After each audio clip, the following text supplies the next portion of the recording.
Welcome back to Andersen Acres. We're here in the kitchen again today, and today we are going to make garlic camembert buns. These are delicious and really easy to make. So the first thing we're going to need is any bread dough that you really enjoy. I'm just using my regular white dough. I will provide a link in the video description to this particular dough, but you can use anything. If you like whole wheat, or if you like rye, or if you like using a pizza dough, any dough you really enjoy. It's got to be a yeast dough, obviously. So what we're going to do is we're going to divide that dough into 8 pieces. And the easiest way to do that is divide it in half. And just keep dividing the pieces in half until you have 8 of them. Okay? Because we have 2 pieces. Now we have 4 pieces. Make 4 little balls. And then we're going to divide each ball in half. Okay, this is really easy to make, and it will impress all your guests. So 4 little balls. Take these balls, divide them in half. So when I'm using a bread dough recipe for this, I'm using a bread dough recipe that calls for 3 cups of flour. If you're using a bread dough recipe that has more than that, you can very easily just scale this recipe up. So 3 cups of flour to 1 cup of water gives you 8 pieces of dough. And if you're scaling up, so if you had 6 cups, you could make 16, whatever. But my particular recipe is 3 cups of flour to 1 cup of water. That will give you 8 buns. Okay? So then you're going to take a bun. We don't need this anymore. We are going to take a bun and a cookie sheet, nice clean cookie sheet, and we're just going to flatten it with our palm, okay? Just kind of flatten it till it's kind of a circle, and then just place that on your cookie sheet. We're just going to do that with all 8. Okay, you can turn them over if you like, if you prefer that side, it doesn't really matter. So we're just going to put all 8 on our cookie sheet. Lined cookie sheet, because you don't want them sticking, but you're also not going to spray the cookie sheet with anything, so I'm using silicone liner because I just find that gives a better result. So then we're just going to take these 8, flatten them. So I'm just going to give myself a little bit of room here. Flatten them, because you do need them flat, because we are going to top them in a little bit with something, and you need a flatter surface.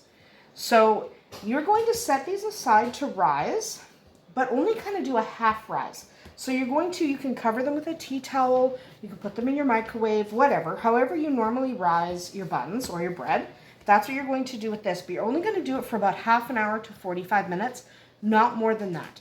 So I'm going to set these in the microwave so that they start to rise, but I'm not going to let them complete that first rise cycle. Okay, so we will come back in about 30 to 45 minutes when they are partially risen, not a full rise. We'll be right back.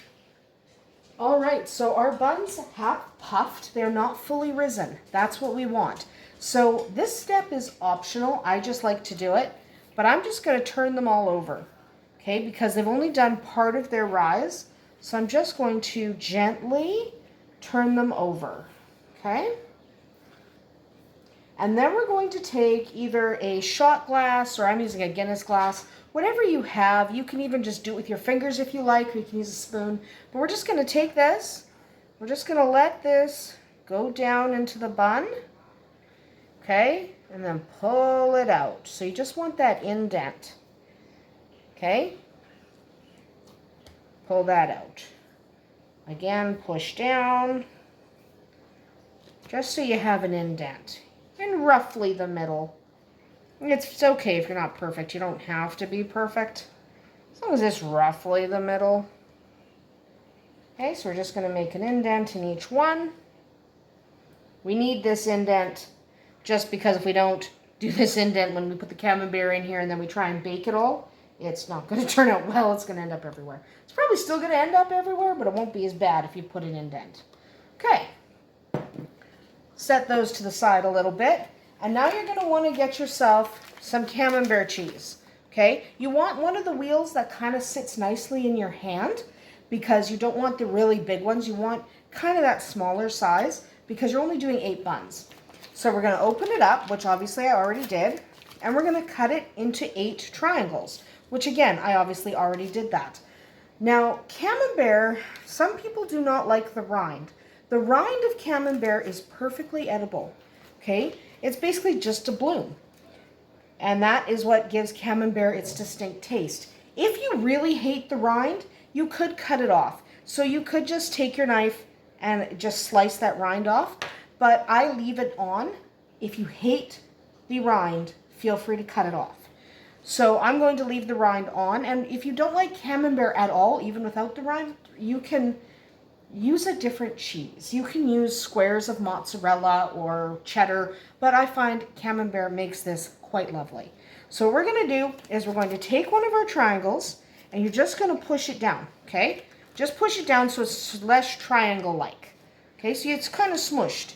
And then you're going to nestle that in there, okay? You just want to smush them and they'll melt more and that rind will crack, and that's excellent. Kind of wedge that into your little dimple there, and we're just going to keep doing that. Okay, get those in there. This one. So we're just going to do all 8 of these. Again, if you really don't like Camembert, it's not that big a deal. You can use a different cheese, but Camembert I find delicious. And it's okay to be kind of, you know, how much can we squish? Yeah, squish that right in there. And then this one, we have 2 more to go. There we go. This just makes it easy. Honestly, if you just squish your triangles, it's easier than trying to cut out nice little squares out of a round wheel of Camembert. So squish everybody down, break that rind. The rind will naturally break when you're squishing anyway, but I like to make sure the rind is broken up. Now, we did say these were garlic Camembert buns. So now we need some garlic butter. Now, I made this garlic butter, not this one on camera. The one you saw on camera was one that was used up quite a while ago. But I made this garlic butter. And what you're going to need is a garlic butter. Either you can make it or you can buy it. If you want to make it yourself, it's really easy. I will provide a link to this particular recipe that I made. I'll provide that link in the video description.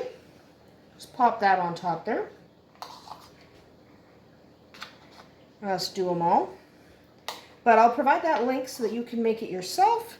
It's really, really easy. Get on there. And it is quite delicious. Making it yourself is a lot of fun. Okay. There we go. So I'm obviously going to have to make yet another batch of garlic butter because now I'm out again. I'm just going to steal some from this one so this one has enough. And then we're just going to go around and again give everything a nice push. So when that garlic butter melts, it kind of sort of goes into your bun. It will go everywhere as it bakes, and that's okay. The butter will not stay where it's supposed to. But that's okay because it kind of gets all over the edges. But just kind of give that a push so when it starts melting, it sort of goes down. Doesn't matter. So then we are going to take a little shaker of black pepper. That's what I've got here. Just do some black pepper on top. Because these will be delicious with a little bit of pepper. And then we are going to take some salt. Now I am using a Himalayan salt. I recommend either a Himalayan, either the pink salt or a sea salt or a black salt, something with a little bit more flavor than a regular table salt. If all you have is table salt, that's fine too. There we go. Now we're going to set this aside to fully rise, and that is going to take about an hour actually. You really want these to get nice and poofy. So let's set that aside. We will come back in 45 minutes to an hour, see how they're doing. And then we'll bake them up. All right, our garlic camembert buns look perfect. They're now ready to go in the oven. We're going to throw them in the oven at 375 degrees Fahrenheit, and we're going to let them cook for 20 to 25 minutes until the cheese is bubbly and the dough itself is a golden brown. So put them in the oven, 375 for 20 to 25 minutes, and then we'll come right back. And there you have it. garlic camembert buns. They are delicious and so buttery because remember they have butter and cheese in the center. So they are fantastic. They'll impress your friends and family, and they're really not a lot of work. So definitely make these for your next family gathering. Your guests will appreciate it. That's about it for us here today at Andersen Acres. I hope you enjoyed this week's delicious, delicious bread. We'll see you tomorrow.